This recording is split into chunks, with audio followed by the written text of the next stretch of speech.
Now, I don't know how we got to this point. I don't know why we've just randomly pulled out the Bible and we're suddenly attacking the Bible. Because I wanted to show you my favorite verse. Well, yes. Where Jesus says, if you don't believe in me, my followers should kill you. Jesus will jack you up. Yeah.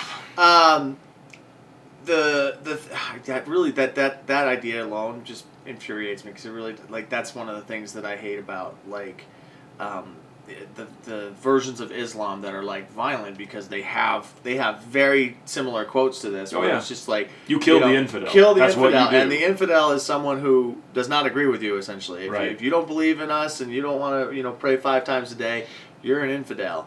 And but it's funny too, because you'll hear Islam as an argument for, it's a religion of peace, and in a way it is.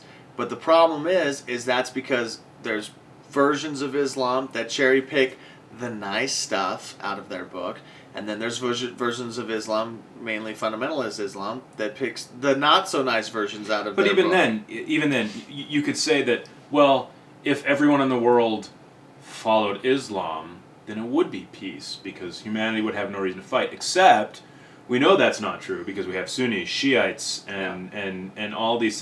If the infidel that the standard infidel who's not of the Islamic faith, if we were not around, they'd fight each other, because they've already been doing it.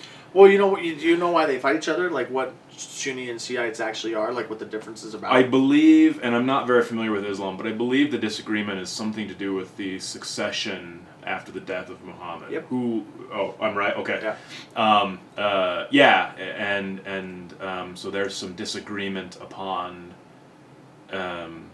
where they're supposed to go from here. So I guess in that regard, it's not that different from Christianity, which has actually had a lot more time to split, and that's because everybody interprets this kind of thing differently. Yeah. Well, they read the things that they want to get out of Jesus. Right, exactly. If you have a nice version of Jesus, when you read the Bible, you won't notice that kind of thing. You just peruse past it and be like, Jesus. Yeah, and you're going to say, oh, well, that's not what he meant, or you're taking it out of context. In this particular verse, Luke 19, verse 27, this comes after, you can see the big block of the red text, which indicates this is Jesus speaking.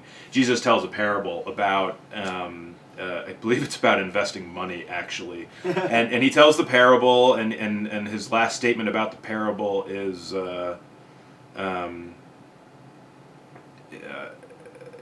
he makes his final point, where he says, unto everyone who hath shall be given, and from him who hath not, even that which he hath shall be taken from him. Which actually, to me, kind of sounds like an injunction against poor people. Yeah. It's saying if you have money, more money will be given to you, and if you don't have money, then even what little you do have will be taken from you. And that I may be taking out of context.